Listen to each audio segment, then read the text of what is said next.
بسم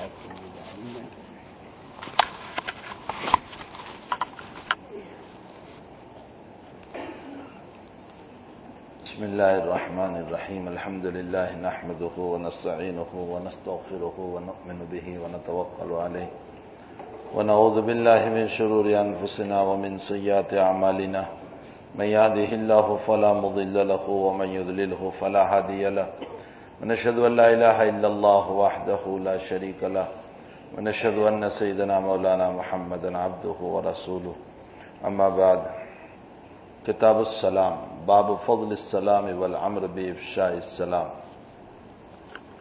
آج جو سبق ہم پڑھ رہے ہیں اس میں صاحب کتاب حضرت امام محی الدین جو نووی سے مشہور ہیں، اصل میں نوا ایک گاؤں تھا، یہ نیشاپور میں آیا اور حضرت اس گاؤں کی طرف منسوب ہیں، اس لیے آپ کو نووی کہا گیا، نہ آپ کا نام تو محی الدین ہے۔ تو آج کا جو سبق میں جو آیات جو روایات نقل فرما رہے ہیں وہ سلام کے آداب ہیں، مکان میں داخل ہونے کے آداب ہیں، ملاقات کے آداب ہیں۔ ان مسائل کو قرآن اور احادیث کے ذریعے سے حضرت واضح کریں گے۔ سب سے پہلے تو آیت نقل فرمائی کہ جب گھر میں جاؤ تو سلام کرو، یا ایھا الذین آمنوا لا تدخلوا بیوتا غیر بیوتکم حتی تستانسوا وتسلموا علی اہلہا۔ اے ایمان والو، تمہارے مکان کے علاوہ کسی کے مکان میں جاؤ تو نہ داخل ہو یہاں تک کہ اجازت لے لو اور سلام کرو ان گھر والوں سے۔ اس آیت کی وجہ کیا ہوئی تھی؟ یہ اللہ تعالیٰ نے آیت کیوں اتاری؟ حضرت زینب رضی اللہ تعالی عنہا سے جب نکاح ہوا نبی کریم صلی اللہ علیہ وسلم کا، اور زینب آپ کی پھوپھی کی بیٹی ہے، اور خود حضرت نے زینب کا نکاح کرایا تھا اپنے متبنہ بیٹے، اپنے لیپالک بیٹے حضرت زید ابن حارثہ سے۔ زید ابن حارثہ اصل میں یہ بچے تھے اور عرب کے کسی قبیلے سے تھے۔ یہ حضرت کی نبوت سے پہلے کا واقعہ ہے۔ کوئی ان کو اٹھا کر لے آیا تھا، جیسے آج کل بچوں کو اٹھا لے جاتے ہیں، اغوا کرتے ہیں، بچے کو اٹھا کر لے آیا اور مکے میں اس بچے کو غلام بنا کر بیچ دیا۔ جس نے خریدا وہ حضرت خدیجہ الکبریٰ رضی اللہ تعالی عنہ۔ حضرت خدیجہ کا جب نکاح نبی کریم صلی اللہ علیہ وسلم سے ہوا تو آپ نے اس بچے کو جو غلام تھا حضرت کی خدمت میں پیش کر دیا کہ یہ غلام تمہارا۔ اللہ کے حبیب پاک صلی اللہ علیہ وسلم اپنے پاس رکھتے تھے، چونکہ وہ بہت چھوٹی عمر کے تھے۔ ان کے چچا رشتہ دار ان کو بہت تلاش کر رہے تھے، بچہ کہاں گیا، بچہ کہاں گیا۔ تلاش کرتے ہوئے ان کو اطلاع ملی کہ مکے میں ہے، تو وہ مکے میں تلاش کرتے ہوئے آئے، پتہ چلا کہ فلاں جگہ ہے، تو خدیجہ الکبریٰ کے پاس آئے۔ انہوں نے فرمایا کہ تمہارے بیٹے سے مل لو۔ وہ لوگ زید سے ملے اور یہ کہا کہ تمہارا باپ رو رو کر کمزور ہو گیا ہے، تمہاری یادوں میں تم چلو، اگر تم کہیں تو تمہارے آقا سے یعنی نبی کریم صلی اللہ علیہ وسلم سے ہم بات کریں۔ تو زید نے کہا کہ میرے باپ سے زیادہ مجھے میرے نبی محبت دیتے ہیں، اس لیے اب میں چھوڑ کر نہیں آ سکتا ہوں، آپ میرے والد صاحب کو بتا دیں۔ وہ چچا تھے، ان کو کہا میرے والد صاحب کو بتا دیں میں بہت اطمینان سے ہوں، بہت سکون سے ہوں، میں یہیں ہوں، اور آپ میری طرف سے اطمینان رکھیں، والد صاحب کو اطمینان دلا دیں۔ حضرت نے فرمایا کہ دیکھو تمہارا بچہ ہے، آنا چاہے میری طرف سے کوئی رکاوٹ نہیں، لے جاؤ۔ لیکن حضرت زید تیار ہی نہیں ہوئے اور فرمایا یا رسول اللہ صلی اللہ علیہ وسلم، وہ محبتیں وہ شفقتیں مجھے کہاں ملے گی جو آپ دیتے ہیں۔ حضرت اس جملے سے بہت خوش ہوئے، ان کو آزاد کر دیا اور آزاد کر کے اپنا متبنہ اور لے پالک بیٹا بنا لیا۔ پھر سفر حضر میں ہر وقت ساتھ رہتے تھے حضرت زید۔ طائف میں جب اللہ کے حبیب گئے ہیں تو زید ہی ساتھ تھی۔ اہل طائف نے جب مارا ہے تو اللہ کے نبی کے ساتھ مقابلہ زید نے کیا تھا، اور جب حضرت بے ہوش ہو گئے تو یہی حضرت زید ہے جو اپنے کندھے پر حضرت کو اٹھا اٹھا کر چل رہے تھے۔ تو اللہ کے حبیب پاک صلی اللہ علیہ وسلم نے اپنی پھوپھی زاد بہن زینب، ان کا نکاح اپنے متبنہ اور لے پالک بیٹے زید سے کرا دیا، لیکن دونوں کی طبیعت ملی نہیں۔ بہت سی مرتبہ ہوتا ہے ایسا کہ نکاح تو ہوتا ہے، طبیعت نہیں ملتی، تو روزانہ کے جھگڑے، اور روزانہ حضرت کے پاس شکایتیں، ادھر سے زینب شکایت کرے، ادھر سے زید شکایت کرے، روزانہ جھگڑے۔ حضرت نے ایک مرتبہ دل میں سوچا کہ آئندہ یہ جھگڑے بن ہی نہ ہو، اور پھر شکایت آئی تو میں زید سے کہہ دوں گا طلاق دے دو، اور کوئی راستہ نہیں۔ جب نبھتا ہی نہیں ہے تب کیا کریں گے؟ لیکن پھر دل میں بات آئی کہ زینب جائے گی کہاں، مطلقہ ہو جائے گی تو، پھوپھی کی لڑکی ہے۔ حضرت نے سوچا کہ چلو میں اپنے نکاح میں لے لوں گا، پھوپھی کی لڑکی ہے، مطلقہ ہوگی، کون سے نکاح ہوگا، میں لے لوں گا۔ یہ بات حضرت کے دل میں ہے، لیکن حضرت اس بات کو کھل کر بیان نہیں کر پا رہے، اس لیے کہ عربوں میں جیسے ہمارے وہاں حقیقی بیٹے کی بہو اگر طلاق ہو جائے تو پھر خسر اس سے نکاح نہیں کر سکتا، یہ ایک مسئلہ ہے۔ اس وقت ان لوگوں کا ذہن عربوں کا یہ کہتا تھا کہ جیسے حقیقی بیٹے کی بہو سے نکاح نہیں کر سکتے، اسی طرح لے پالک اور متبنہ بیٹے کی بہو سے بھی نکاح نہیں کر سکتے۔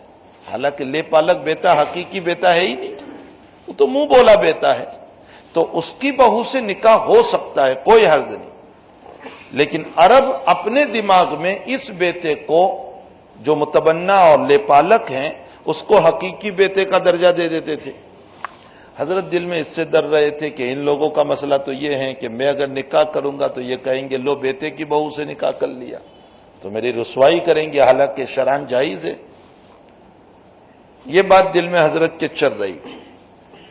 اللہ نے قرآن کریم میں مستقلاً 22ویں پارے میں پوری آیت اتاری، اور اللہ تعالیٰ نے فرمایا کہ پیغمبر آپ اپنے دل میں ایک بات لے کر چل رہے ہیں، آپ ان سے ڈرتے ہیں، واللہ احق ان تخشى، اللہ زیادہ حقدار ہیں کہ آپ ان سے ڈریں۔ اللہ اکبر۔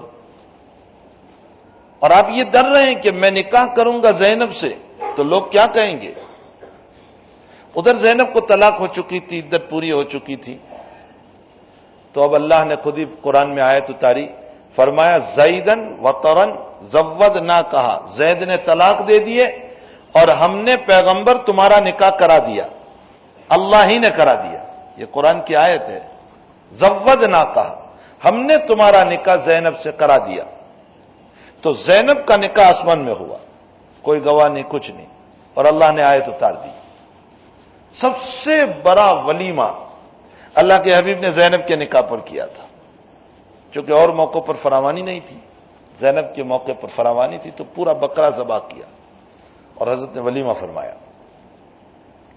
اس موقع پر جب دعوت دی صحابہ کرام کو ولیمے کے لیے، تو حضرات صحابہ کرام رضوان اللہ تعالی علیہ مجمعین تشریف لائے گھر پہ، سب کو کھانا کھلایا ولیمے کا، جو اس زمانے کا دستور تھا، گوشت روٹی وغیرہ۔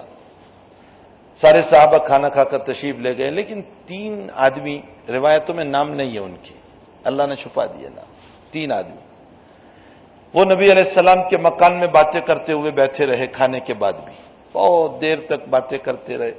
اب حضرت کو دل میں پریشانی بھی ہو رہی تھی کہ یہ جاتے نہیں ہیں، اور حضرت شرم اتنی تھی، حضرت کو حیا اتنی تھی کہ حضرت کہہ بھی نہیں پاتے تھے۔ حدیث شریف میں ہے کہ کنواری پردہ نشین لڑکی سے زیادہ میرے نبی باحیا تھی، بہت حیا تھی حضرت میں۔ عبداللہ ابن مسعود فرماتے ہیں کہ کوئی چیز آپ کو ناگوار ہوتی تو ہم چہرے سے جان لیتے تھے، آپ کا چہرہ تھوڑا بدل جاتا تو ہم سمجھ جاتے تھے حضرت ناراض ہیں اس مسئلے میں، حضرت کو یہ بات ناپسند ہے۔ لیکن بولتے نہیں تھے نبی کریم صلی اللہ علیہ وسلم. اب وہ تین جاتے ہی نہیں ہیں، باتوں میں لگے ہوئے ہیں. حضرت نے تھوڑی ادھر ادھر کی باتیں کی گھما کر کے، کچھ ایسی حرکت کی جانے کی تاکہ وہ سمجھ جائیں اور چلے جائیں. پھر بھی وہ باتوں میں ایسے مشغول ہے کہ نکلنے کا نام ہی نہیں رہے. بالآخر اللہ کے حبیب نے اپنے خادم خاص حضرت انس رضی اللہ تعالیٰ عنہ ان سے یوں کہا کہ انس چلو ذرا دوسری عورتوں کو مل کر آویں، دوسری بیویوں کو مل کر آئے. چونکہ وہ نکل نہیں رہے تھے تو اب نکالے کیسے ان کو؟ حضرت منع بھی نہیں کر پا رہے تھے. فرمایا چلو ذرا ان کو مل کر کیا جائے. تو اب حضرت نکلے تو لامحالہ ان کو نکلنا پڑے گا وہاں سے.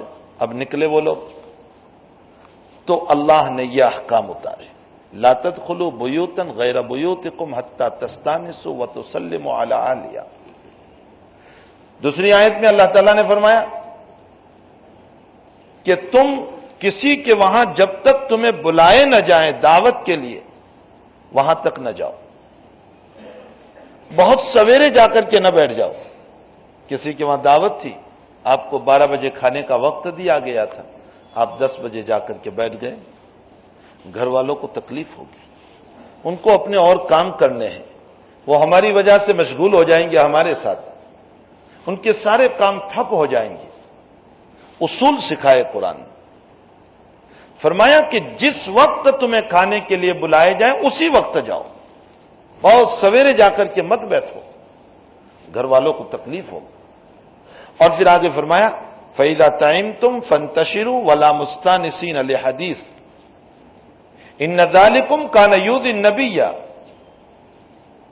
اور فرمایا جب تم کھانا کھا لو تو وہاں سے نکل جاؤ اور باتیں کرتے ہوئے بیٹھے نہ رہو. بہت ممکن ہے کہ گھر والوں کو اوروں کو کھلانا ہوگا، اب ہم بیٹھے ہوئے ہیں باتیں کرتے ہوئے. یہ بھی غلط طریقے ہیں کہ دسترخوان پر کسی کے ہم بیٹھے ہو اور باتیں کرتے کرتے بہت دیر تک کھاتے رہیں. یہ بھی غلط طریقے. کسی کے مکان پر جب ہم جائیں، قرآن ہمیں اصول سکھا رہا ہے، ہماری زندگیاں کیسے بنے اس کو قرآن سکھا رہا ہے. کھانا کھا رہے ہیں، باتیں کر رہے ہیں اور پون گھنٹہ ایک گھنٹہ باتیں کرتے جا رہے ہیں. صاحب مکان کو تکلیف ہو رہی ہے، اس کو دوسروں کو کھانے بٹھانا ہے، دوسرے لوگ باہر کھڑے ہیں. وقت پر جو حاضر ہیں وہ کھا لو جلدی سے، اور پھر وہاں باتیں کرتے ہوئے نہ بیٹھے رہو. ولا مستانسین لحدیث. صاحب مکان کو تکلیف ہوگی، دوسروں کو کھلانا ہے، اور نبی کھلانا ہو تو گھر والوں کو کھانا ہے. پھر اسی کے ساتھ اس گھر والے مکان کے مالک کو اپنا کچھ کام ہے، وہ ہماری وجہ سے قید ہو گیا ہے، وہ کہیں جا نہیں سکتا، اس کے اپنے مسائل ہیں. یہ وہ اصول ہیں جو ہماری زندگیوں سے نکل گئے. میں نے تو ابھی علماء کے بیچ میں ایک بات کہی، میں نے کہا ہمیں چاہیے کہ ہم علماء تو اصول سکھانے والے بنیں، لیکن افسوس یہ ہے کہ ہم کیا اصول سکھائیں، ہم خود ہی اصول کے خلاف کر رہے ہیں. بس کہیں بیان کے لیے گئے، ہم بیان کے بعد کھائیں گے. اللہ اکبر. صاحب مکان کو تکلیف ہوگی، وہ عورتیں کب تک ہمارے لیے جاگے گی؟ ان کو اپنا کھانا گرم کرنا ہوگا دوبارہ. وہ دن بھر کی تھکی ہوئی ہے، وہ رات میں سوئے گی نہیں. ہمارا مزاج ہے کہ ہم شاہی مزاج کے ساتھ چل رہے ہیں. میرے آقا صلی اللہ علیہ وسلم نے ہمیں یہ طریقے نہیں سکھائے، قطعاً نہیں. حضرت نے ہمیں بڑی اصولی زندگی سکھائی. ایک خیاط تھے، ٹیلر، انہوں نے اللہ کے نبی کی دعوت کی اور فرمایا یا رسول اللہ صلی اللہ علیہ وسلم آپ اپنے ساتھ 5 آدمی کو لے کر آ جائیں. انہوں نے کھانا بنوایا، حضرت تشریف لے گئے. تو راستے میں ایک صاحب حضرت کو کوئی بات پوچھنے کے لیے کھڑے تھے، وہ بھی ساتھ ہو گئے. جب ان کے مکان پر پہنچے، بخاری شریف میں روایت ہے، حضرت نے فرمایا تم نے مجھ کو 5 کا کہا تھا، میں یہ 5 ساتھی لے کر آیا ہوں، یہ زائد آئے ہوئے راستے سے ساتھ ہو گئے، میں نہیں لایا. آپ چاہیں تو ان کو اجازت دیں اور چاہیں ان کو واپس کر دیں. کتنی صاف ستھری بات تھی. اللہ کے نبی نے امت کو یہ اصول سکھایا کہ صاحب مکان نے جو کھانا بنایا ہے، بہت ممکن ہے کہ تھوڑا کھانا ہو. اگر ہم اسی طرح بھیڑ کی بھیڑ لے کر کے چلیں گے لوگوں کے مکان پر، تو تو ظاہر سی بات ہے کہ صاحب مکان کو تکلیف ہوگی. کیا کیسے اصول زندگی گزارنے کے نبی کریم صلی اللہ علیہ وسلم نے ہم کو سکھایا. فرمایا ولا مستانسین لحدیث، باتیں کرتے ہوئے کھانے کے بعد بیٹھے نہ رہو. ان ذالکم کان یؤذی النبی، یہ نبی کو تکلیف دیتی ہے بات. ویستحیی منکم، لیکن نبی شرماتا ہے، حیا کرتا ہے. واللہ لا یستحیی من الحق، اللہ حق بات بیان کرنے سے نہیں شرماتا. تمہیں صاف صاف اللہ مسئلہ بتا رہا ہے. یہ اللہ کہنا چاہتے ہیں میں تمہیں صاف صاف مسئلہ بتا رہا ہوں کہ تم اس طرح باتیں کرتے ہوئے بیٹھے نہ رہو. میری ایک مرتبہ دعوت تھی دیوبند میں، حضرت مولانا انظر شاہ صاحب کشمیری رحمۃ اللہ علیہ کے وہاں. شاہ صاحب بڑے آدمی تھے، شاہی دماغ تھا حضرت کا، اور بڑے باپ کے بڑے بیٹے ہیں. علامہ انور شاہ صاحب کشمیری رحمۃ اللہ علیہ کے بیٹے. عشاء کے بعد میری دعوت کی تھی اور بڑا ہی پرتپاک استقبال کیا اور بہت ہی بہترین قسم کی دعوت کی. جیسے ہی میں کھانا کھا کر اٹھا اور میں نے ہاتھ دھوئے، حضرت مولانا رحمۃ اللہ علیہ نے قرآن کی آیت پڑھی، مول حنیف فَإِذَا طَعِمْتُمْ فَانْتَشِرُوا وَلَا مُسْتَانِسِينَ لِحَدِيثٍ. فرمایا کھانا کھا لیا، مہمان کھانے میں تشریف لے جائیں، باتیں کرتے ہوئے اب نہیں بیٹھیں گے، کل ملیں گے. سیدھی سیدھی ایک اصولی بات تھی. ہمارا حال یہ ہے کہ ہم کسی کے مکان پر دعوت کے لیے گئے اور کھانے کے بعد بہت دیر تک اس کے ساتھ باتیں کرتے رہے. اب وہ بیچارہ صاحب مکان باحیا ہے، کچھ بول نہیں سکتا ہے. ایسے کتنے اصول ہم کو سکھائے قرآن کریم نے. ان میں ایک اصول یہ بھی ہے، لا تدخلوا بیوتا غیر بیوتکم، تمہارے مکان کے علاوہ کسی کے مکان پر جاؤ ایک دم سے داخل نہ ہو جاؤ. حتی تستانسوا، اجازت لو. وتسلموا، سلام کرو. اب اجازت کیسے لیں گے؟ بعضوں نے کہا دروازہ بند ہے تو کھٹکھٹاؤ، لیکن اتنے زور سے نہ کھٹکھٹاؤ کہ صاحب مکان کو تکلیف ہو. روایتوں میں آتا ہے کہ صحابہ کرام نبی کریم صلی اللہ علیہ وسلم کے دروازے کو کیسے کھٹکھٹاتے تھے.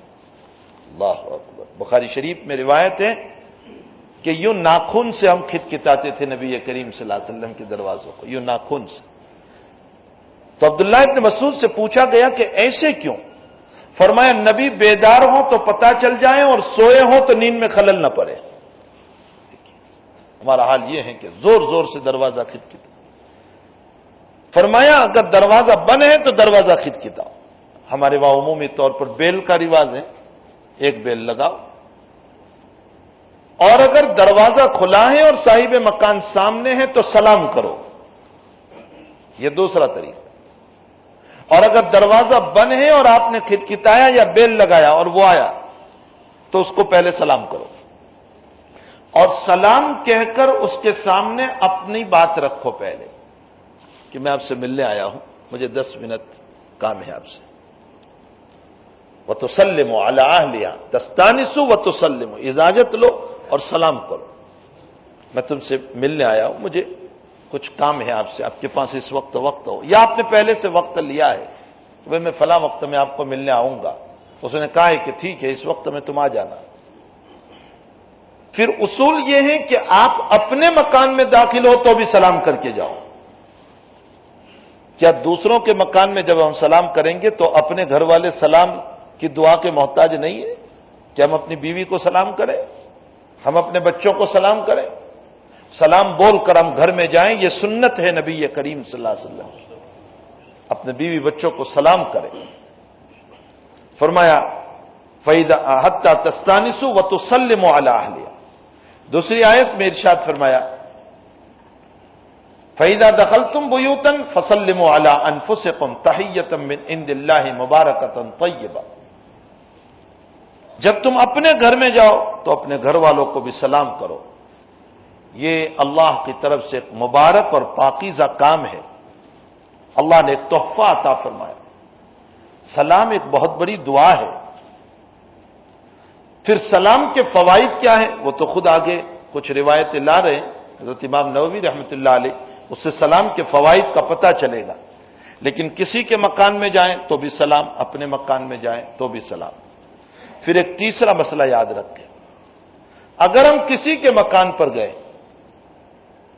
اور صاحب مکان نے یا تو دروازہ نہیں کھولا یا دروازہ کھول کر ہمیں منع کر دیا کہ بھئی ابھی میرے پاس وقت نہیں. قرآن میں ہے آپ اس کو برا نہ مانیں بلکہ آپ واپس ہو جائیں. بہت ممکن ہے کہ صاحب مکان کسی کام میں ہو. کبھی ایسا ہوتا ہے کہ ہم جس وقت میں پہنچے اس کے مکان میں کوئی بیمار ہو گیا ہے. کبھی ایسا ہوتا ہے اس کے مکان میں دورہ پڑا ہے. کبھی ایسا ہوتا ہے کہ اس کو اپنی بیوی کے ساتھ جھگڑا ہوا ہے. مسائل ہیں گھر کے، وہ ہمارے سامنے کھول نہیں سکتا. اگر اس نے کہا فَإِذَا قِيلَ لَكُمُ ارْجِعُوا فَارْجِعُوا، واپس ہو جاؤ، برا نہ لگاؤ. اللہ کے حبیب پاک صلی اللہ علیہ وسلم ایک صحابی کے مکان پر تشریف لے گئے. سنو، بخاری شریف میں ہے. حضرت نے 3 مرتبہ سلام کیا، اس کے بعد حضرت واپس ہو گئے. دروازہ انہوں نے نہیں کھولا تو حضرت واپس ہو گئے. یہ نہیں کہ میں نبی ہوں اور میرے لیے دروازہ نہیں کھولا. آج ذرا سا ہمارا حال یہ ہوتا ہے کہ تھوڑے سے ہم پیسوں کے اعتبار سے بڑے ہیں یا دین کے اعتبار سے بڑے ہیں تو ہمارے دل میں یہ آ جاتا ہے میں آیا اور دروازہ نہیں کھولا. حضرت واپس ہو گئے. وہ صحابی غسل کی ضرورت تھی، یعنی ضروری غسل. جیسے ہی حضرت نے ادھر سلام کیا وہ صحابی رضی اللہ تعالیٰ عنہ غسل کرنے بیٹھ گئے کہ میں نبی علیہ السلام سے اس حال میں ملنا نہیں چاہتا ہوں. غسل کرنے گئے اس لیے تھوڑی سی دیر ہو گئی. وہ جلدی جلدی غسل کر کے آئے. اس حال میں آئے کہ پانی ٹپک رہا تھا اور دروازہ کھول کر کے جلدی حضرت کے پیچھے دوڑے کہ جی حضرت تشریف لائیے، میں نے آپ کے سلام بھی سنے لیکن یہ حال تھا میرا. تو حضرت نے فرمایا، روایت میں ہے لعلک عجلتنا، شاید ہم نے آپ کو جلدی میں ڈال دیا، ہماری وجہ سے آپ کو جلدی کرنا پڑا. پھر حضرت نے مسئلہ بتایا. اگر اس طرح کا مسئلہ آ جائے تو ملاقات کے لیے غسل ضروری نہیں ہے. فرمایا ہاتھ منہ دھو لو، وضو کر لو، تم اس طرح بھی مہمان کو مل سکتے ہو. دیکھو امت کو ایک مسئلہ بھی معلوم ہوا، ایک اصول بھی معلوم ہو گیا اور ایک ادب بھی ہم کو سکھا دیا کہ کسی کے مکان پر ہم جائیں تو اس صورت میں ہمیں چاہیے کہ ہم اس طرح پر نہ کریں. اور ایک صحابی کا واقعہ روایتوں میں ہے. اللہ کے نبی تشریف لے گئے لیکن وہ صحابی اندر میں 3 مرتبہ سلام کیا. وہ صحابی اندر بیٹھے بیٹھے سلام کا جواب دیتے رہے لیکن دروازہ نہیں کھول رہے. جب 3 مرتبہ سلام کے بعد حضرت واپس چلنے لگے تو جلدی انہوں نے دروازہ کھولا. جی یا رسول اللہ تشریف لے آئیے. الفاظ ہیں اس کے، نعم یا رسول اللہ، نعم. میں نے اس کا جی جی جی حضرت تشریف لے آئیے، میں نے اس کا ترجمہ یہ کیا. تو اللہ کے حبیب نے فرمایا کسی کام میں ہو تو میں واپس چلا جاؤں، پھر آؤں گا. فرمایا یا رسول اللہ کوئی کام نہیں تھا مجھے، میں آپ کے سلام سن رہا تھا لیکن میں نے جلدی دروازہ اس لیے نہیں کھولا کہ مجھے یقین تھا کہ آپ 3 مرتبہ سلام کرو گے، میں چاہتا تھا آپ کی سلام والی دعائیں مل جائیں.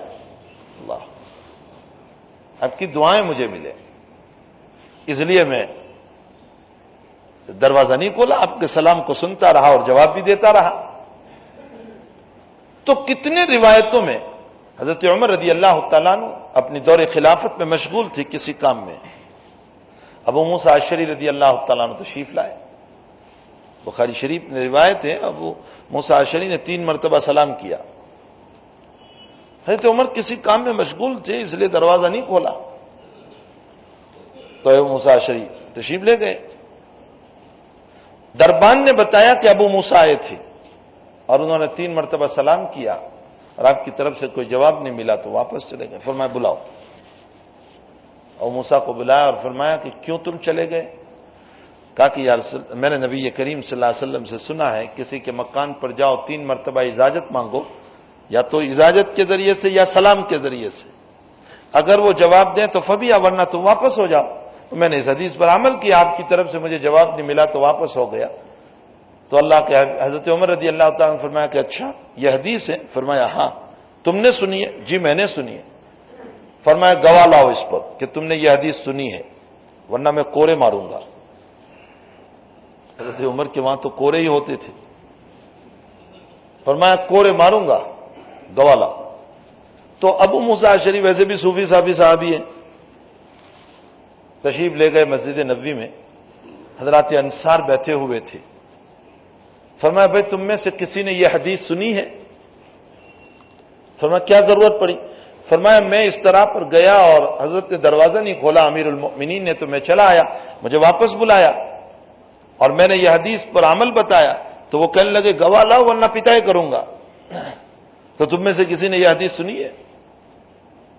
تو حضرات انصار نے اپنے میں چھوٹے انصاری صحابی ابو سعید خدری رضی اللہ تعالیٰ عنہ فرمایا ان کو لے جاؤ، ہم سب کو حدیث تو معلوم ہے لیکن ان کو لے جاؤ۔ ان کو کیوں بھیجا انصاریوں نے؟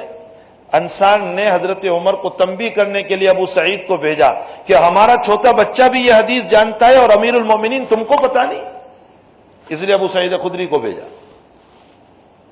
ابو سعید خدری رضی اللہ تعالیٰ عنہ تشریف لے گئے، فرمایا ہاں یہ روایت میں نے بھی سنی ہے، نبی اکرم صلی اللہ علیہ وسلم سے کسی کے مکان پر جاؤ 3 مرتبہ سلام کرو، جواب ملے تو ٹھیک ہے ورنہ واپس ہو جاؤ۔ تو حضرت عمر کی آنکھوں سے آنسو آ گئے اور فرمایا بازار کی تجارتوں نے علم حاصل کرنے سے ہمیں روک دیا تھا، بازار کی تجارتوں نے، یعنی مطلب اس طرح کی روایتوں سے بھی ہم غافل ہیں۔ ان لوگوں کو احساس تھا، بہت ساری باتوں کے اندر حضرت عمر کے اس طرح کے جملے ہیں کہ بازار کی تجارتوں نے ہمیں اس طرح کا علم حاصل کرنے سے دور رکھا۔ بہرحال میں یہ مسئلہ بتا رہا ہوں کہ کسی کے مکان پر جائیں اور صاحب مکان اپنی کسی مجبوری کی وجہ سے منع کریں تو ہمیں اس کو برا نہیں ماننا چاہیے، واپس ہو جانا چاہیے۔ ٹھیک ہے وقت لے لو، اب میں کب آؤں آپ کے پاس؟ آپ جب بتائیں تب میں آؤں۔ تیسرا ایک مسئلہ قرآن کریم میں اللہ فرماتے ہیں وَإِذَا حَيَّيْتُمْ بِتَحِيَّةٍ فَحَيُّوا بِأَحْسَنَ مِنْهَا أَوْ رُدُّوهَا، جب کوئی تم کو سلام کرے تو سلام کے جواب میں کم سے کم اتنے الفاظ میں ضرور جواب دو جتنے الفاظ میں اس نے سلام کیا، لیکن فرمایا اس سے زیادہ الفاظ میں جواب دو گے تو بہتر ہے۔ اس نے کہا السلام علیکم، کم سے کم ہم بھی اتنا کہیں السلام علیکم، اور اگر زیادہ جواب دیا ورحمۃ اللہ بہت اچھا ہے، وبرکاتہ بہت اچھا ہے۔ حضرت شیخ رحمۃ اللہ علیہ نے اوجز المسالک شرح موطا امام مالک میں لکھا ہے کہ ومغفرتو تک کا اضافہ کر سکتے ہیں، السلام علیکم ورحمۃ اللہ وبرکاتہ ومغفرتو، فرمایا جتنا اضافہ تم جواب میں کرو گے اتنا زیادہ ثواب تم کو ملے گا، ان کو تو دعا ملے گی لیکن تمہیں اتنا زیادہ ثواب ملے گا۔ حضرت ابراہیم علیہ السلام کے پاس، اور ابھی آگے ایک روایت آ رہی ہے کہ حضرت آدم علیہ السلام کا جب پتلا تیار ہوا اور آدم میں روح پھونک دی گئی تو آدم کا جب پتلا تھا نا تو وہ ابلیس گھوم رہا تھا، کہا یہ عجیب سا انسان بنایا ہے۔ پھر اس نے دیکھا کہ اس میں تو سوراخ ہی سوراخ ہے، ادھر سے ڈالو تو یہاں نکل جائے، جیسے آج کل سب نکل ہی رہا ہے، منہ میں سوراخ، ناک میں سوراخ، کان میں سوراخ، ہر جگہ سوراخ ہی سوراخ ہے اس کو تو۔ لیکن گھومتے ہوئے جب سامنے پہنچا اور یہاں دیکھا کہ یہ دل ہے، یہ گوشت کا لوتھڑا ہے اور یہ عجیب چیز ہے، تو وہ کہنے لگا کہ اس میں اگر کوئی چیز چلی گئی تو پھر نکلنے والی نہیں۔ اسی لیے اللہ نے فرمایا کہ میرے ایمان کو دل میں بسا لو، اس کو دل میں اتارو۔ آدم علیہ السلام نے جب روح پھونک دی تو بخاری شریف میں ہے کہ فرشتوں کی جماعت بیٹھی ہوئی تھی، اللہ تعالیٰ نے آدم سے فرمایا کہ آدم جاؤ وہاں پر، وہ بیٹھے ہوئے فرشتے، ان کو جا کر سلام کرو، وہ جو جواب دیں گے وہ تمہارا اور تمہاری اولاد کا جواب ہوگا۔ حضرت آدم علیہ السلام نے فرمایا کن الفاظ میں سلام کروں؟ باری ڈالا، فرمایا ان سے کہو السلام علیکم، تو فرشتوں نے بھی جواب دیا السلام علیکم ورحمۃ اللہ۔ فرمایا یہ سلام اور یہ جواب تیری اولاد کا ہے۔ علماء نے اس سے مسئلہ نکالا کہ اگر کوئی جواب میں السلام علیکم کہہ دے تو بھی کافی ہے، وعلیکم السلام نہ بولے، السلام علیکم ورحمۃ اللہ بول دے تو بھی چلے گا، وعلیکم السلام بولے تو افضل ہے، واو عاطفہ آ گیا بیچ میں کہ پہلے سلام اور اس کے بعد جواب۔ لیکن اگر کوئی واو نہیں بولتا اور السلام علیکم میں ہی جواب دے دیتا ہے بالکل جائز ہے، کوئی حرج نہیں، اس لیے کہ یہاں فرشتوں نے اسی طرح جواب دیا تھا اور ہمارے نبی کریم صلی اللہ علیہ وسلم نے اس کو بیان بھی فرمایا۔ لیکن سلام کرنے والے کو چاہیے جو پہلے ایڈوانس میں سلام کر رہا ہے وہ وعلیکم السلام سے سلام نہ کرے، اس کو منع کیا گیا۔ اس کو ایک صحابی نے آ کر حضور کو سلام کیا، دیہاتی صحابی تھے، وعلیکم السلام، حضرت نے فرمایا ھذا سلام میت، یہ مردوں کا سلام ہے۔ تو سلام کرنے والا السلام علیکم ہی بولے گا، پھر لفظ سلام صرف نہ بولے بلکہ پورا بولے السلام علیکم۔ پھر ایک عجیب و غریب مسئلہ ہے کہ چاہے سامنے والا ایک ہو لیکن اس کو جمع اور بہو وچن ہی سے بولا جائے گا السلام علیکم، اس لیے کہ حضور پاک صلی اللہ علیہ وسلم سے ایسے ہی ثابت ہے، السلام علیکہ نہیں بولیں گے، السلام علیکم بولیں گے، حضور سے ایسے ہی ثابت ہے۔ اور عربوں کے اندر جب ملتے تھے آپس میں تو بولتے تھے حیاک اللہ، اللہ تمہیں زندہ رکھے، حیاک اللہ۔ اللہ کے نبی نے فرمایا کہ نہیں، حیاک اللہ نہ بولو، السلام علیکم بولو، اس لیے کہ اللہ زندہ رکھے، اور بیماریوں کے ساتھ زندہ رہے تو کیا فائدہ، السلام علیکم بولو گے تو سلامتی والی زندگی ملے گی۔ نبی کریم صلی اللہ علیہ وسلم نے اس کو بدل دیا، فرمایا السلام علیکم بولو۔ تو بہت سی باتیں وہ ہوا کرتی ہیں جو حضور نے جیسے کہا ویسے ہی ہم کو پڑھنا ہے، یا ایک آدمی ہو تو السلام علیکم نہیں، السلام علیکم ہی بولو۔ اس کا ایک مسئلہ اور بھی ملتا ہے،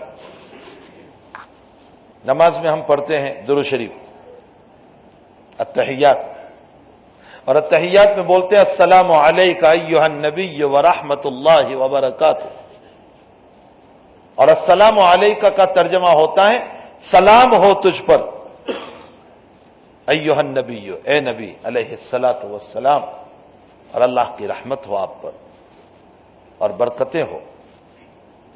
سوال یہ ہوتا ہے کہ چلگر میں نماز پڑھ رہے ہیں تو آپ اللہ کے نبی کو کہہ رہے ہیں السلام علیکہ، اے نبی علیہ السلام آپ پر سلام ہو، تو یہاں کہاں ہے اللہ کے نبی؟ سمجھ میں آیا؟ یہ سوال ہے یہاں۔ یہی سوال بین ہی عبداللہ ابن مسعود رضی اللہ تعالیٰ عنہ سے کسی نے کیا تھا حضور پاک صلی اللہ علیہ وسلم کے دنیا سے رخصت ہونے کے بعد۔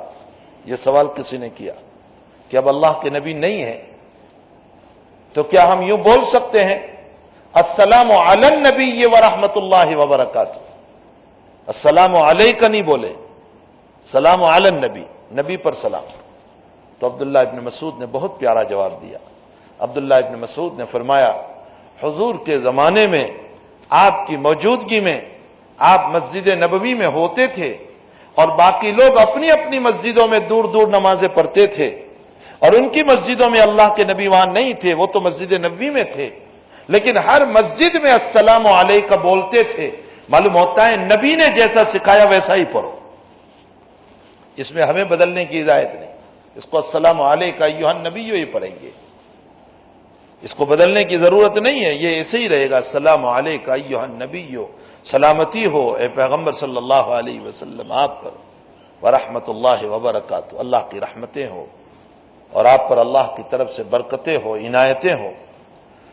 تو اللہ کے نبی علیہ الصلوۃ والسلام نے جب السلام علیکم فرمایا، پھر یہ ایک عجیب دعا ہے السلام علیکم۔ ابھی روایت آگے آپ پڑھو گے، اللہ کے حبیب پاک صلی اللہ علیہ وسلم نے فرمایا میں تمہیں وہ چیز نہ بتاؤں جس کی بنیاد پر آپس میں محبت پیدا ہو جائے، ناچارگی ختم ہو جائے، دلوں کی کدورتیں دشمنیاں ختم ہو جائیں۔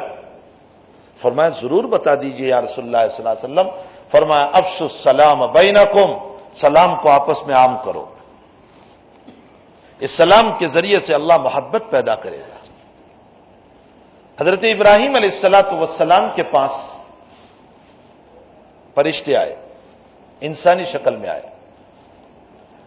قرآن اس واقعے کو نقل کر رہا ہے، هل اتاک حدیث ضیف ابراہیم المکرمین اذ دخلوا علیہ فقالوا سلاما۔ ابراہیم علیہ السلام کے پاس فرشتے آئے انسانی شکل میں، مہمان،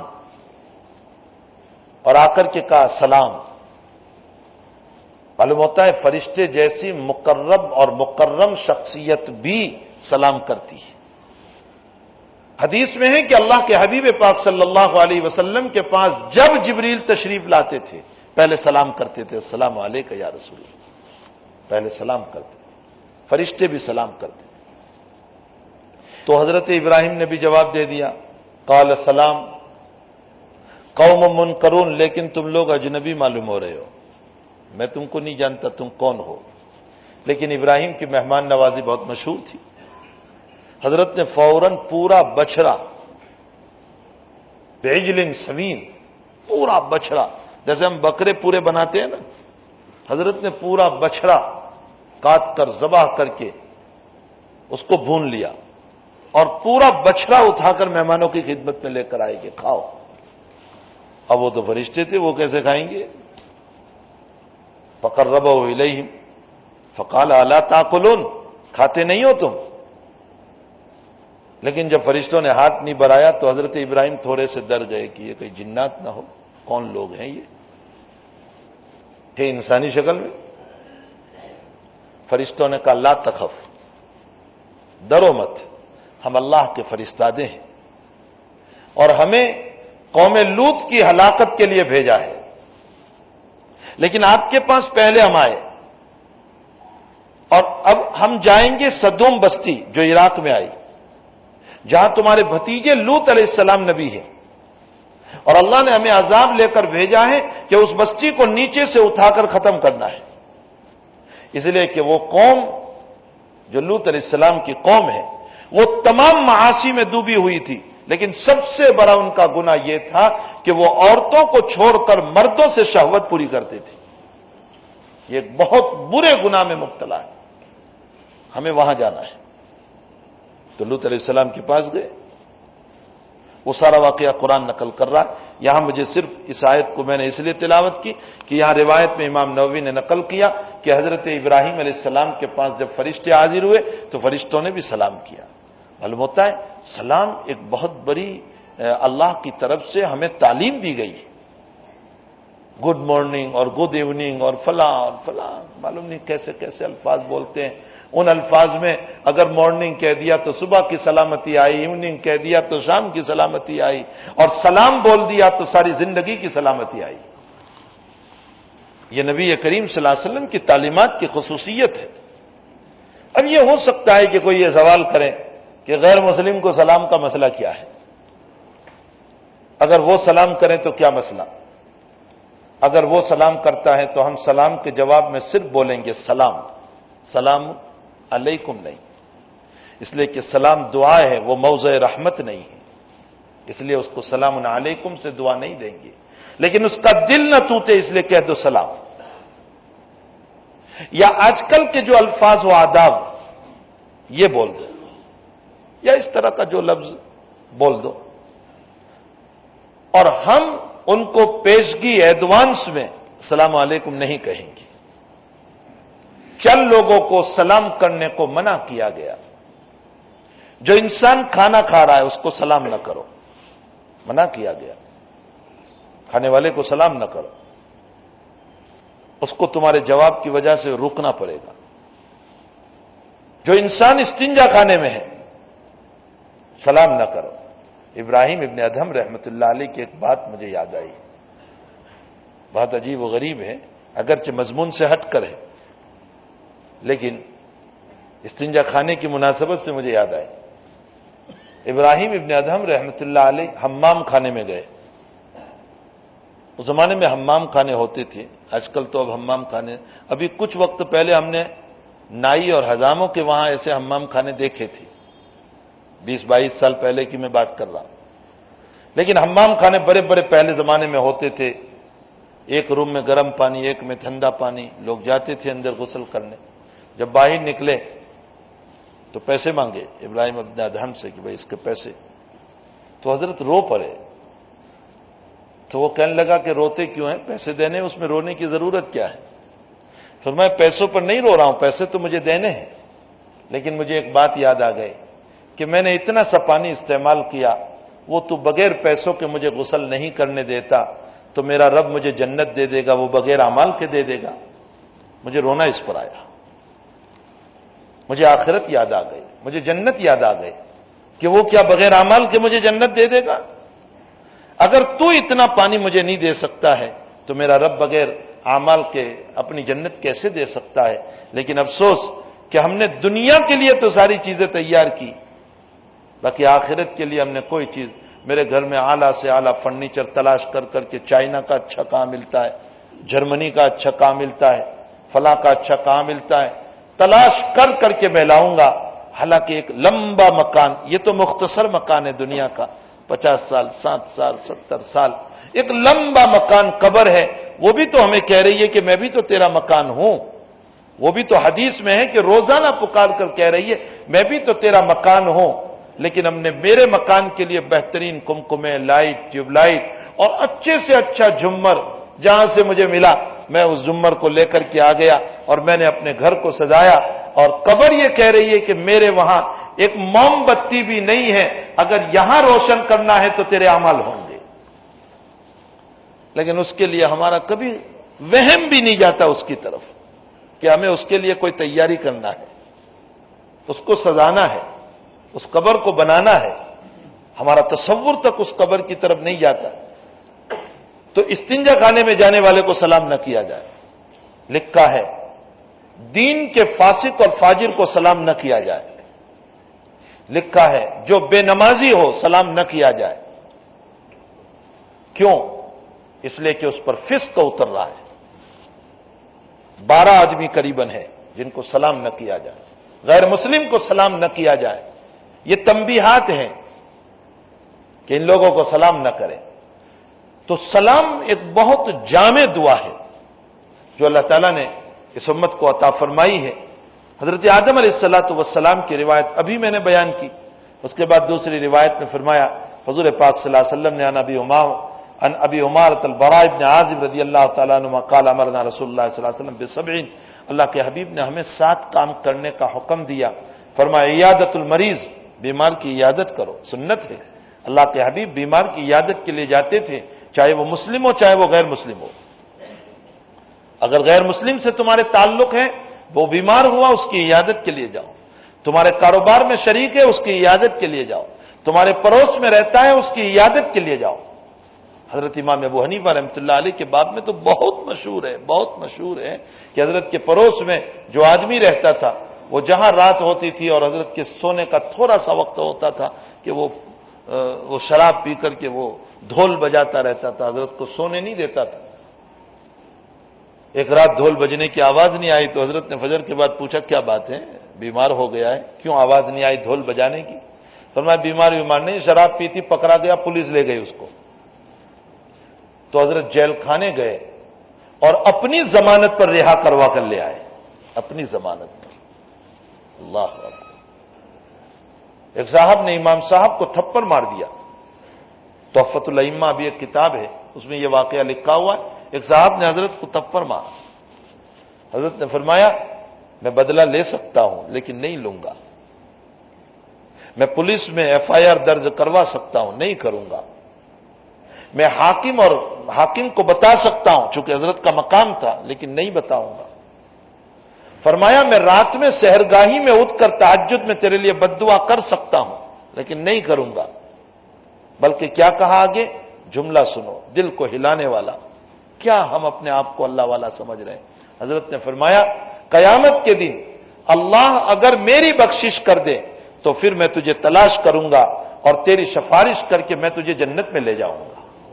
اللہ، کیا جملہ حضرت امام صاحب رحمۃ اللہ علیہ فرماتے۔ اور ہماری زندگیاں کہاں ہیں؟ ہم انہی کے فالو کرنے والے ہیں، ہم انہی کے مسائل کو اپنی زندگی میں لے کر چلنے والے۔ آج ہماری زندگی وہ تھی اصل حضور پاک صلی اللہ علیہ وسلم کی مبارک شریعت پر چلنے والے، وہ حضور کی زندگی کو لے کر چلنے والے تھے۔ فرمایا عیادت المریض و اتباع الجنائز، جنازے میں جاؤ، جنازے کی نماز پڑھو، 1 قرات ثواب، تدفین تک شریک رہو، 2 قرات ثواب، اور 1 قرات 1 احد پہاڑ۔ تو دو اگر جنازے میں تدفین تک رہے تو 2 احد پہاڑ کے برابر ثواب۔ اور تشمیت العاطس، اور چھینکنے والے کا جواب دو، لیکن شرط یہ ہے کہ وہ پہلے الحمدللہ بولے، وہ الحمدللہ بولے تو آپ جواب دیں گے یا رحمک اللہ، لیکن اگر اس نے الحمدللہ نہیں بولا تو ہم جواب نہیں دیں گے۔ یہ مسئلہ ہے۔ خود بخاری شریف میں روایت ہے، اللہ کے نبی نے فرمایا من یحمد اللہ، جو الحمدللہ بولے اسی کو جواب، اور جو الحمدللہ نہ بولے اس کو جواب نہیں دیا جائے۔ قاضی ابو یعلا برمکی رحمۃ اللہ علیہ، ہارون رشید کو کسی نے شکایت کر دی کہ یہ اسراف بہت کرتے ہیں، آپ نے اس کو گورنر بنایا ہے، بہت اسراف کرتے ہیں یہ تو آپ کی پیشی ہو گئی۔ سارے لوگ بیٹھے ہوئے ہیں مجمع میں، اور ہارون رشید نے، یہ مقدمہ چل رہا ہے کہ آپ اسراف کرتے ہیں، تمہارے خلاف یہ دلائل ہیں، شکایت ہے، حکومت کے پیسے آپ اس طرح زائد استعمال کرتے ہیں۔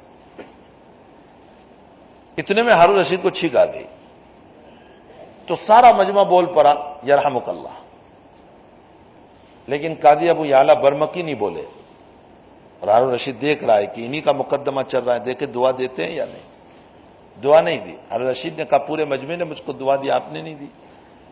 فرمایا آپ نے خود الحمدللہ نہیں بولا تھا، اور حدیث میں ہے کہ اگر چھینکنے والا الحمدللہ نہ بولے تو اس کا جواب نہیں دیا جائے گا، تو میں نے حدیث پر عمل کیا، آپ خود نہیں بولے تھے، اس لیے میرے لیے جواب دینا نہیں ہے۔ ہارون رشید نے فرمایا جو بغیر میرے بولے ہوئے اتنی دعا نہیں دے سکتا ہے وہ حکومت کے پیسوں میں اسراف کیسے کرے گا؟ غلط بات ہے۔ مقدمہ ان کا خارج کر دیا۔ ہمارے حضرت نے ہمیں سبق میں یہ واقعہ سنایا تھا، اور اس کے بعد حضرت نے فرمایا تھا کہ قاضی ابو العالیہ رحمت اللہ علیہ کو سنت پر عمل کرنے نے جان بچائی، انہوں نے سنت پر عمل کی تو اللہ نے ان کی جان بچائی۔ تو فرمایا چھینکنے والے کا جواب، ونصر الضعیف، کمزوروں کی مدد کرنا، جو قرض میں ڈوب گیا، جو حالات میں آ گیا، جس کے پاس ہنر ہے لیکن ہنر چلانے کے لیے پیسے نہیں، ضعیفوں کی مدد، وعون المظلوم، اور بیچارہ ظلم میں ڈوبا ہوا ہے، کوئی اس کا پرسان حال نہیں ہے، آپ ان کی مدد کرو۔ وافشاء السلام، اور سلام کو عام کرو۔ وابرار المقسم، اور ایک آدمی نے قسم کھا لی اور اب قسم پورا کرنے کے لیے اس کے پاس کچھ نہیں ہے، وہ آپ کے پاس آتا ہے، اگر اللہ نے آپ کو دیا ہے اس کی قسم کو پوری کر دو۔ متفق علیہ۔ وعن ابی ہریرہ رضی اللہ تعالیٰ عنہ قال قال رسول اللہ صلی اللہ علیہ وسلم لا تدخلوا الجنة حتى تؤمنوا، کوئی آدمی جنت میں نہیں جائے گا جب تک کہ ایمان نہ لائے، ولا تؤمنوا حتى تحابوا، اور تمہارا ایمان نہیں ہو سکتا جب تک کہ تم آپس میں محبت نہ کرو۔ اولا ادلکم علی شیء اذا فعلتموه تحاببتم، کیا میں تمہیں وہ چیز نہ بتاؤں کہ اگر تم وہ کرنے لگو تو تمہارے درمیان محبت پیدا ہو جائے گی؟ فرمایا ضرور بتا دیجئے یا رسول اللہ۔ فرمایا افشوا السلام بینکم، آپس میں سلام کو عام کرو، اللہ تمہارے درمیان دلوں میں محبت پیدا کر دے گا۔ یہ ایک عجیب و غریب واقعہ ہے۔ تو فیل ابن ابی ابن کعب رضی اللہ تعالیٰ عنہ فرماتے ہیں کہ حضرت عبداللہ ابن عمر رضی اللہ تعالیٰ عنہ ہمیں بازار میں لے جاتے تھے، تو ایک مرتبہ عبداللہ ابن عمر نے اپنے شاگردوں سے کہا کہ چلو بازار چلتے ہیں۔ تو ایک صاحب نے یوں کہا کہ حضرت آپ بازار کیوں جاتے ہیں؟ نہ آپ کچھ خریدتے ہیں، نہ کسی دکان پر جاتے ہیں، کچھ بھی آپ کو تو کام نہیں ہوتا ہے، بازار کیوں جاتے ہیں؟ تو حضرت نے بہت عجیب و غریب جواب دیا، یا ابا بطن، اس کو ابو بطن اس لیے کہا کہ وہ سوال کرنے والے کا پیٹ بڑا تھا۔ تو حضرت نے فرمایا او بڑے پیٹ والے، میں اس لیے جاتا ہوں کہ اگرچہ مجھے خریدنا نہیں لیکن لوگ وہاں زیادہ ہوتے ہیں، میں صرف سلام کرنے جاتا ہوں تاکہ ان کو سلام کروں۔ بہت ممکن ہے کہ ان خریداروں میں کوئی مخلص اور للہیت کے ساتھ صحیح طور پر خرید و فروخت کر رہا ہو، اور میں جب اس کو سلام کروں اور وہ مجھے جواب دے تو اس کی مبارک سلام والی دعا مجھے لگ جائے۔ میں صرف اس نیت سے جاتا ہوں تاکہ وہاں سلام کروں۔ اسی لیے دوسری روایت میں حضور پاک صلی اللہ علیہ وسلم نے فرمایا کہ دیکھو راستوں پر، چوراہوں پر نہ بیٹھو، اور اگر بیٹھنا ہے تو راستے کا حق ادا کرو۔ صحابہ نے فرمایا یا رسول اللہ راستے کا حق کیا ہے؟ فرمایا آنے جانے والوں کو سلام، نگاہوں کو نیچی رکھو، اور راستے میں پڑی ہوئی چیز کو راستے سے ہٹا دو۔ پھر دوسری روایت میں فرمایا حضور پاک صلی اللہ علیہ وسلم نے کہ جو انسان آگے بڑھ کر سلام کرے گا، فرمایا اللہ جل شانہ اس کو اپنی آغوش میں لے لے گا۔ بہت بڑا ثواب ہے۔ بعض لوگ اس لیے میں کیوں ان کو سلام کروں، بہت غلط ہے۔ نہیں، ہمیں آگے بڑھ کر سلام کرنا چاہیے۔ ہمارے بعض اکابر کے باب میں آتا ہے کہ وہ کسی کو موقع ہی نہیں دیتے تھے۔ مفتی شفیع صاحب رحمۃ اللہ علیہ نے لکھا ہے کہ ہمارے استاد تھے دیوبند کے اندر، ہم چھپ چھپ کر رہتے تھے کہ ہم جا کر کے پہلے سلام کریں، لیکن انہوں نے کبھی کسی کو پہلے سلام کرنے کا موقع نہیں دیا، وہ خود ہی پہلے سلام کر لیا کرتے تھے۔ دوسری روایت میں حضور پاک صلی اللہ علیہ وسلم نے فرمایا کہ صحابہ کا معمول یہ تھا کہ ابھی ملے، بیچ میں درخت آ گیا، یوں ساتھ چل رہے تھے، اور یہ بیچ میں درخت آ گیا اور پھر ملے تو پھر سلام، ہر تھوڑی دیر میں سلام۔ یاد رکھو کثرت سلام تو ثابت ہے، لیکن کثرت ملاقات ثابت نہیں۔ یہ بار بار ملاقات، یہ ملاقات ثابت نہیں ہے۔ کثرت سلام ثابت ہے، خوب سلام کرنا چاہیے، لیکن ہر تھوڑی دیر میں ملاقات یہ غلط طریقہ ہے۔ کیوں؟ اس لیے کہ بار بار کی ملاقات سے سامنے والے کو تکلیف ہوگی، تو ہم نے سلام کے ذریعے سے دعا دینے کا ارادہ کیا اور ملاقات کے ذریعے سے تکلیف پہنچا رہے ہیں اس کو، اس لیے یہ ٹھیک نہیں ہے بار بار کی ملاقات۔ اور مولانا سجاد صاحب نے تو کسی بیان میں کہا ہے کہ یہ بھی ایک محبت کی دہشت گردی ہے، یعنی ایک دم ملاقات کے لیے توت پڑنا یہ بھی محبت کی دہشت گردی ہے، یعنی محبت میں اس کو پچھاڑ رہے ہیں۔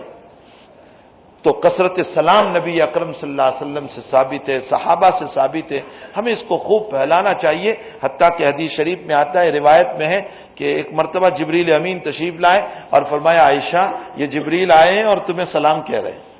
اللہ اکبر، جبریل نے سلام کہا تو حضرت عائشہ بڑی فہیمہ ہے، یہ نہیں کہا علیک السلام، کیا کہہ رہی ہے؟ حضرت عائشہ کہہ رہی ہے اللہ کے حبیب وہ مجھے دیکھ رہے ہیں، میں تھوڑے ہی ان کو دیکھ رہی ہوں، تو میرے اعتبار سے تو وہ غائب ہیں، اس لیے علیہ السلام، جب غائب کو جواب دینا ہو علیہ السلام۔ کسی نے آپ کو کہا کہ فلاں نے آپ کو سلام کہا ہے تو آپ کیسے جواب دو گے؟ علیک و علیہ السلام، علیک تم پر بھی، تم لائے ہو نا سلام، اور اس پر بھی و علیہ اس پر بھی سلام، یہ جواب دینے کا طریقہ ہے۔ یہ نہیں مثلا بہت سی مرتبہ کسی نے کہا کہ بھئی فلاں صاحب کو سلام کہنا، تو یہ یہیں سے جواب دے دیتے وعلیکم السلام۔ بھئی تجھے نہیں کہا ہے، تجھے تو پہنچانا ہے، تو وہ یہیں خود ہی جواب دے دیتا ہے وعلیکم السلام۔ یہ غلط طریقہ ہے۔ اگر کسی نے یوں کہا کہ فلاں صاحب کو سلام کہنا، تو سلام پہنچانا واجب ہے، یاد رکھنا۔ اس لیے اگر آپ پہنچا سکتے ہو تو اس ذمہ داری کو لو، اور اگر نہیں پہنچا سکتے تو سامنے والے کو کہہ دو دیکھو بھئی یاد رہا اور وہ صاحب ملے تو میں سلام تمہارا پہنچاؤں گا، ورنہ میں ذمہ دار نہیں۔ یاد رہا اور وہ ملے تو میں پہنچاؤں گا، ورنہ میں اس کا ذمہ دار نہیں۔ یہ مسائل ہیں، ورنہ اتنی بڑے وجوب کو سر پر ہم لے لیں گے کسی کے، اور جب جواب دیں گے کسی نے آ کر مجھے پہنچایا کہ فلاں صاحب نے آپ کو سلام کہا، میں کہوں گا علیک و علیہ السلام، تجھ پر بھی سلام ہو اور اس پر بھی سلام ہو۔ تو جبریل چونکہ دکھائی نہیں دیتے، حضرت عائشہ نے فرمایا علیہ السلام، ان پر سلامتی۔ حضرت عائشہ کو سلام کیا جبریل نے، اور بخاری شریف کی دوسری روایت میں ہے کہ خدیجۃ الکبریٰ رضی اللہ تعالیٰ عنہا جب حیات تھے، حضور کے پاس حضرت جبریل تشریف لائے اور فرمایا یا رسول اللہ آپ کی خدیجہ کو اللہ نے سلام کہا ہے اور میری طرف سے بھی سلام۔ تو اب خدیجہ کی عقل دیکھیے، خدیجہ کیا جواب دیتی ہے؟ وہاں تھوڑے ہی علیہ السلام بولے گی خدیجہ، خدیجہ نے کیا جواب دیا؟ یا رسول اللہ ان اللہ هو السلام، اللہ کے حبیب وہ تو خود سلام ہے، یعنی اس کو جواب میں کیا دوں، وہ تو خود سلامتی دینے والا ہے، اس لیے اس کو وعلیکم السلام یا علیہ السلام جواب نہیں دیا جائے گا، یہ تو دعا ہے، اللہ میری دعا کا محتاج تھوڑے ہی ہے، وہ تو خود سلامتی دینے والا ہے۔ تو حضرت خدیجۃ الکبریٰ رضی اللہ تعالیٰ عنہا کو اللہ نے سلام بھیجا تھا۔ یہ ازواج مطہرات ہیں، ہماری مائیں ہیں، اور اگر بڑا مجمع ہو تو اس صورت میں روایت میں ہے اللہ کے نبی علیہ السلام 3 سلام کرتے تھے، شروع میں داخل ہوئے تو، بیچ میں اور شروع میں 3 سلام فرماتے تھے، کبھی اس طرف بیچ میں اور اس طرف 3 سلام فرماتے تھے۔ یہ نبی اکرم صلی اللہ علیہ وسلم کا معمول تھا۔ بعضوں نے اس روایت کو یوں سمجھایا کہ جب پہلے آئے تو 1 سلام، پھر کلام شروع کیا تو دوسرا، اور پھر جب روانہ ہوتے تو تیسرا سلام، یہ 3 سلام تھے بہرحال۔ اور پھر اللہ کے حبیب جب کچھ بولتے تھے تو 3 مرتبہ ایک بات بولتے تھے، جو بات مشکل ہوتی تھی اللہ کے نبی 3 مرتبہ بولتے تھے تاکہ سمجھ میں آ جائے۔ حضرت عائشہ رضی اللہ تعالیٰ نے فرماتی ہے اللہ کے حبیب ایسے بولتے تھے کہ ہم آپ کے الفاظ کو گننا چاہیں تو گن سکتے تھے، ایسے بولتے تھے آہستہ آہستہ، اور اتنا ہائی لیول کا حضرت نہیں بولتے تھے کہ سمجھ میں نہ آئے، نہ، نیچے اتر کر بولتے تھے تاکہ لوگوں کی سمجھ میں آ جائیں باتیں۔ تو اللہ کے حبیب پاک سے ابو ہریرہ رضی اللہ تعالیٰ عنہ آئے اور فرمایا امی جان، یعنی حضرت عائشہ کو کہہ رہے، وہ کمرے میں تھے، امی جان میں کچھ حدیثیں سناتا ہوں، اب سن لیجئے۔ ابو ہریرہ نے باہر حدیثیں پڑھنا شروع کیا اور حدیثیں پڑھ کر چلے گئے، اور اندر باہر سے بولے جب حدیثیں پڑھ لی تو فرمایا امی جان میں نے پڑھ لی، آپ نے سن لی، لیکن اندر سے کوئی جواب نہیں ملا۔ ابو ہریرہ تو چلے گئے، حضرت عائشہ رضی اللہ تعالیٰ عنہ نماز پڑھ رہے تھے اندر، اب پتہ ہی نہیں ابو ہریرہ رضی اللہ تعالیٰ عنہ کو کہ نماز پڑھ رہے ہیں۔ حضرت عائشہ جب سلام سے فارغ ہوئے تو اپنے بھانجے عبداللہ ابن زبیر سے کہا کہ عبداللہ دیکھو ابو ہریرہ ہے باہر، فرمایا نہیں وہ تو تشریف لے گئے۔ فرمایا ابو ہریرہ ہوتے تو میں ان پر نقد کرتی، ان کی اصلاح کرتی ابھی۔ کیسے؟ فرمایا اللہ کے نبی ایسے نہیں پڑھتے تھے جیسے تم نے پڑھی جلدی جلدی روایتیں، بہت اجلت میں روایتیں پڑھ دی، اللہ کے نبی ایسے نہیں پڑھتے، اللہ کے نبی آہستہ آہستہ بولتے تھے تاکہ لوگوں کو سمجھ میں آئے اور بات لوگوں کے دماغ میں اترے۔ یہ نبی کریم صلی اللہ علیہ وسلم کے سلام کا اور بولنے کا طریقہ تھا۔ اللہ جل شانہ اور ایک اور آخری ادب بتایا، فرمایا جب کسی کے وہاں جاؤ اور سلام کرو تو اتنے زور سے سلام نہ کرو، یا کچھ لوگ سوئے ہوئے ہیں اور کوئی ایک بیدار کو آپ سلام کر رہے ہیں تو اتنے زور سے سلام نہ کرو کہ بیچارے سونے والے کو تکلیف ہو، جو سویا ہوا ہے اس کو تکلیف ہو، اس کی نیند خراب ہو، اتنے زور سے بھی سلام نہ کرو۔ یہاں سے مسئلہ معلوم ہوا، ہم جو اپنے مسجدوں کے اسپیکروں کو آواز کو بہت بلند کرتے ہیں اذان کے لیے، بیانوں کے لیے، تقریروں کے لیے، اور ہمارے غیر مسلم بھائیوں کو تکلیف ہوتی ہے، اس کی اجازت نہیں ہو سکتی، یاد رکھو قطعاً اجازت نہیں ہے اس کی۔ یہ کسی کے دل کو ٹھیس پہنچانا ہوا، یہ کسی کے دل کو زخمی کرنا ہوا۔ ایک سلام کے بعد میں جب یوں کہا گیا کہ سونے والے کو تکلیف نہ ہو، ایک قرآن کی تلاوت پر یوں کہا گیا کہ اتنے زور سے قرآن نہ پڑھو کہ سونے والے کی آنکھ کھل جائیں یا نماز پڑھنے والے کی نماز میں خلل پڑے، اتنے زور سے ذکر نہ کرو کہ سونے والے کو تکلیف ہو یا نماز پڑھنے والے کو تکلیف ہو۔